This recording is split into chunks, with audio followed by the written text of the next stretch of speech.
Alors maintenant, vous devez bien vous poser la question, où est-ce que nous sommes? Nous venons de quitter la papeterie et juste à côté, parce qu'aujourd'hui, tout ce que je vous fais visiter, oui, il n'y a pas de nourriture, par contre, c'est un joyau, c'est vraiment un petit trésor. C'est le musée maritime de Charlevoix. Nous sommes dans l'atelier, si vous entendez, probablement vous n'entendez pas, mais lorsqu'on est dans l'atelier, vous avez toujours les sons de la scierie. Donc c'est ici qu'ils coupaient le bois pour faire le bois. Le musée maritime de Charlevoix c'est un coup de cœur de M. Yvan Desgagnés. C'est un peu l'encre de ce joli joyau. Vous allez voir à l'extérieur, vous avez des bateaux que vous pouvez visiter.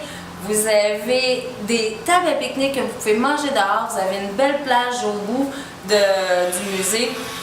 Et vous allez voir une histoire. C'est notre histoire. Les goélettes de bois, ce sont notre histoire.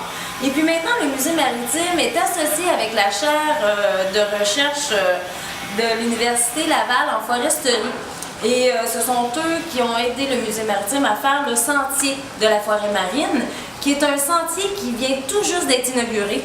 Donc, une belle marche, je vous dirais, aller-retour. Une marche quand même, là, je vous dirais, intermédiaire à expert.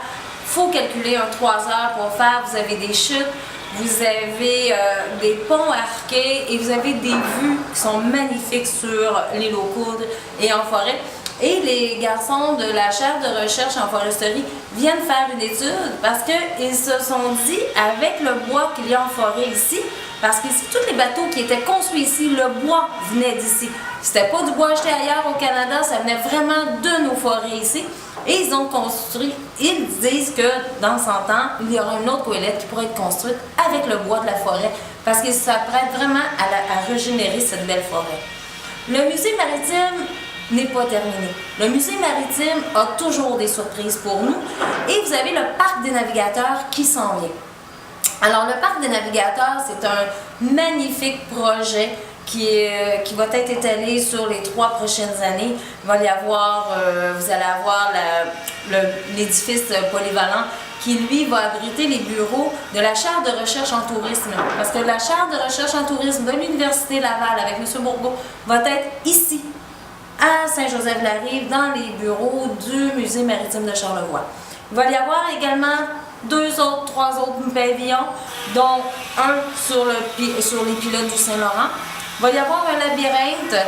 Alors, labyrinthe géant avec des arbres qu'il va falloir trouver vraiment notre sortie. De Libertis, donc un sentier, des sculptures. Il y en a une qui est déjà érigée. Donc, si vous commencez à venir voir maintenant, venir nous voir parce qu'il fait encore beau, on a un bel automne, les couleurs sont magnifiques, vous pourrez admirer cette sculpture. Alors, vous allez voir, dehors, à l'extérieur, on a la Marie-Clarisse, donc qui est ici maintenant, qui va avoir bientôt 100 ans, que vous pouvez visiter. Vous avez la Saint-André, qui est une des dernières goélettes qui a navigué le Saint-Laurent, sans parler de la Jean-Yvan. Et surtout, vous avez 2 guides qui sont magnifiques. Vous avez Micheline et Daniel qui se font un honneur de vous présenter, de vous parler du musée. Elles connaissent le musée énormément et lorsque vous avez une visite avec une de ces 2 personnes-là, soyez sans crainte que vous allez tout savoir en sortant d'ici. Alors nous, à Saint-Joseph-la-Rive, la papeterie, le musée maritime de Charlevoix, à 2 pas de l'auberge de la Rive, on vous attend, vous viendrez nous visiter. Bye bye, à tantôt, on s'en va au Santon. Alors, bonjour, c'est encore moi. Donc aujourd'hui, oui, vous avez une visite globale de Saint-Joseph-de-la-Rive et du cœur du village. Alors, actuellement, nous sommes en compagnie de Madame Doris Jean. Excusez, Madame Jean. J'ai tellement habitué de l'appeler Doris que j'avais oublié le nom de famille. Alors, nous sommes au Santon de Charlevoix. Probablement que plusieurs d'entre vous ne savent pas ce que c'est. Écoute, ils sont uniques ici au Canada. Donc, les Santons de Charlevoix, c'est une passion.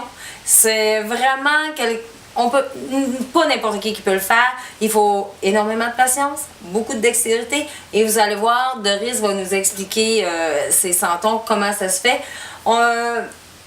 Merci de nous recevoir chez vous, Madame Jean. C'est gentil. C'est vraiment plaisir.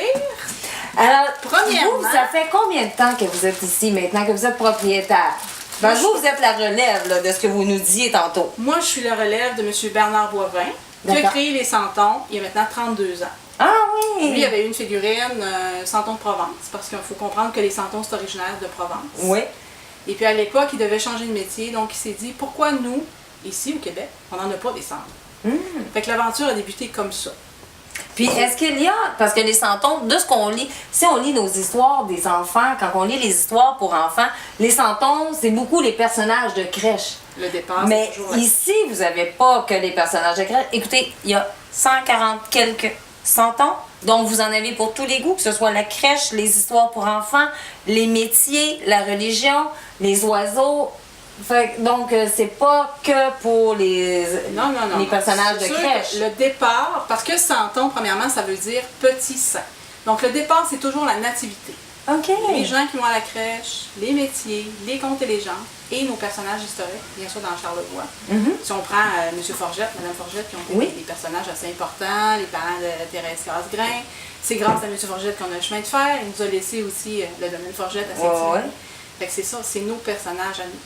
Fait que c'est sûr que c'est pas juste les personnages de crèche. Mais le départ, il faut comprendre que c'est toujours la crèche. Parce que Santon signifie petit saint. Ah, exactement. C'est intéressant. Puis c'est une figurine qui est fabriquée en argile.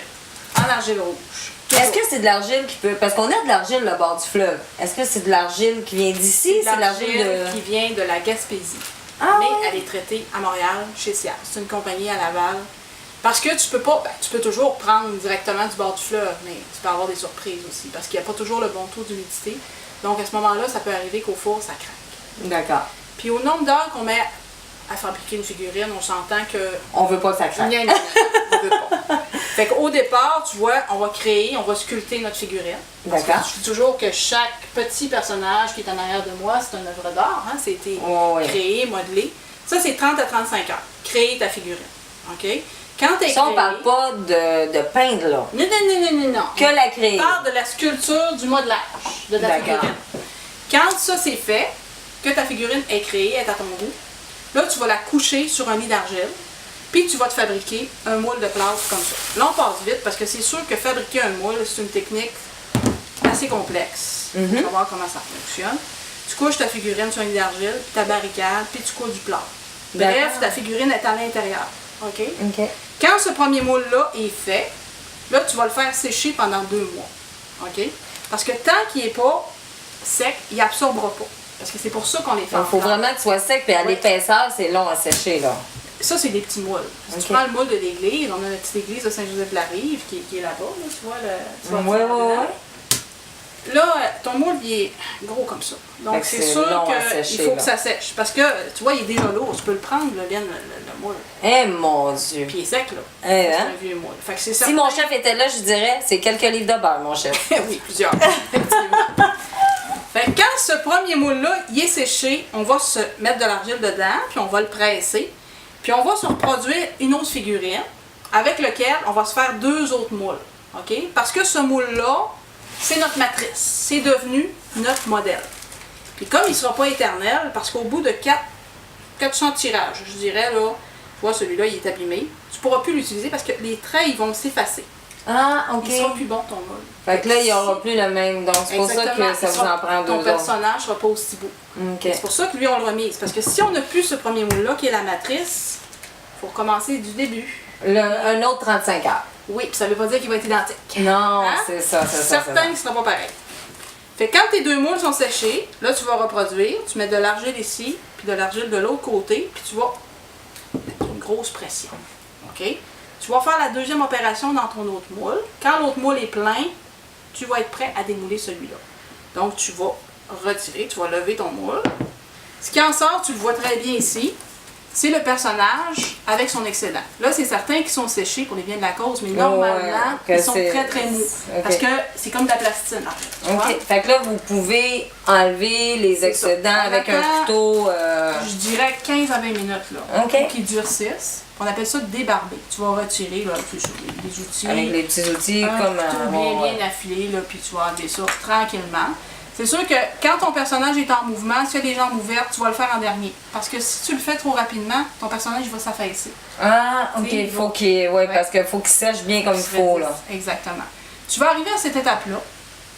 Là, rendu là, tu vas le polir, puis tu vas le laisser sécher 1 semaine à l'air libre. Tu mets tes tablettes, tata. Si tu fais un bâtiment, on a parlé d'église tantôt, là c'est 2 semaines et plus, dépendamment du taux d'humidité.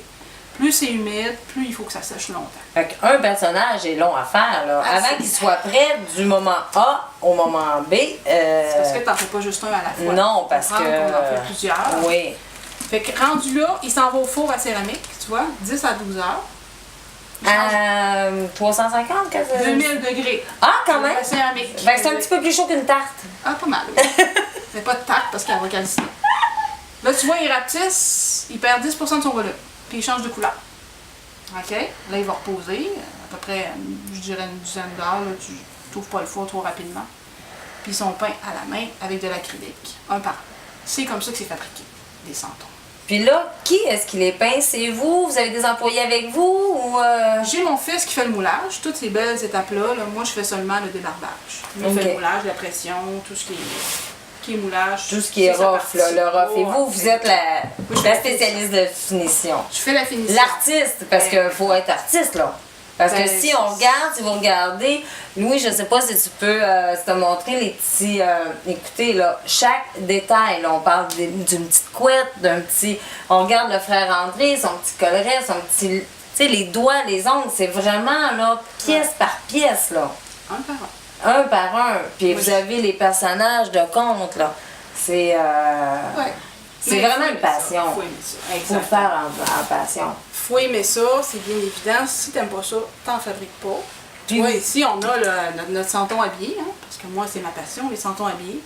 T'as ton corps qui est fabriqué de la même façon, tes pieds, puis tes petites mains. Parce que ce personnage-là, il va être en mouvement. Hein. Si on se prend un berger qui est ici, là, tu vas voir, lui, il va bouger. C'est exactement la même fabrication. Mais sauf que lui, il est en pièces détachées afin de pouvoir bouger. Exactement. Parce que ce personnage-là, quand tu mets un chandail, il faut que tu lèves tes bras. T'as pas le choix. Oui. Fait que s'il était fixe, on pourrait pas de. Mais c'est génial. Puis les petits vêtements, c'est vous qui les fabriquez? Tout est fait par moi. Exactement de la même façon. On va fabriquer le personnage, puis ensuite, ben là, c'est de la couture. Là, c'est de la couture, vous l'habillez. On va rassembler les pièces, puis on va l'habiller. Puis, quelqu'un qui vient pas à Saint-Joseph-de-la-Rive, parce que vous êtes ouvert du mois de mai à l'Action de grâce, donc des fêtes de la Reine à l'Action de grâce, mais on peut se procurer les santons parce que c'est un super beau cadeau à offrir. Que ce soit les enfants, vous avez un enfant que son histoire préférée est le petit chaperon rouge, vous pouvez lui donner ou lui mettre dans son bon Noël le petit chaperon rouge comme figurine. Si vous avez le loup-garou, moi c'est un de mes dada, puis le bonhomme 7 heures. Ça fait de très beaux centres de table. Là, tu vois, là, on est dans le temps de Halloween, là. Les décors d'automne, regarde, on a une super belle sorcière. On a notre potiron, des petits citrouilles. Tu sais, c'est tous des personnages que tu peux mettre au centre de ta table. Qu'on met. Alors, si vous n'êtes pas. Parce qu'entre autres, vous faites aussi les marchés. Non. Non? Non. Moi, j'ai des santons chez Noël Éternel à Montréal. Ici. OK. J'en ai pas ailleurs. Ben c'est ça, vous en avez. Mais on peut le faire par Internet. Exactement. On a un site Internet. Vous commandez. Vous recevez vos pièces. Normalement, c'est 2 à 3 jours. Ça se passe par la poste. Donc on commande sur votre site Internet, Poste Canada, et puis après ça, les gens le reçoivent chez eux. C'est comme ça que ça se passe. Puis je pense que c'est une façon facile de faire des petits cadeaux originaux. Oh, oui, oui. À peu de frais, parce qu'il faut se le dire, c'est pas si dispendieux que ça. Des fois, les gens pensent que faire un santon, c'est pas exorbitant. Non, parce que si on parle toutes les démarches qu'il y a pour les santons. Puis vous avez également, parce que je vois dans votre boutique, là, vous n'avez pas que des santons, vous avez des produits de bois, vous avez des produits de laine, donc... Tous des beaux artisans québécois. Puis des artisans, beaucoup d'artisans locaux. Tout. Oui. Donc, je vous remercie beaucoup, Madame Jean. Plaisir. Et puis maintenant, je vais me souvenir de votre nom de famille. J'invite tout le monde à venir nous voir. On a tellement de belles choses à Saint-Joseph-de-la-Rive. À Saint-Joseph-de-la-Rive, donc comme je vous disais tantôt, à 2 pas de l'Auberge-de-la-Rive de Charlevoix, vous avez notre papeterie, que nous sommes allés faire un bon petit papier. J'ai fait un petit papier d'art. Ensuite, on est allé voir le musée maritime et comme dessert, vous avez les petits santons. Donc, venez nous voir, ça vaut la peine. Le cœur du village, vous passez une journée, puis n'oubliez pas, entre les deux, mon chef ou moi, on va pouvoir vous remplir le petit creux. Alors, bye bye la gang, à la semaine prochaine. Merci! Bye.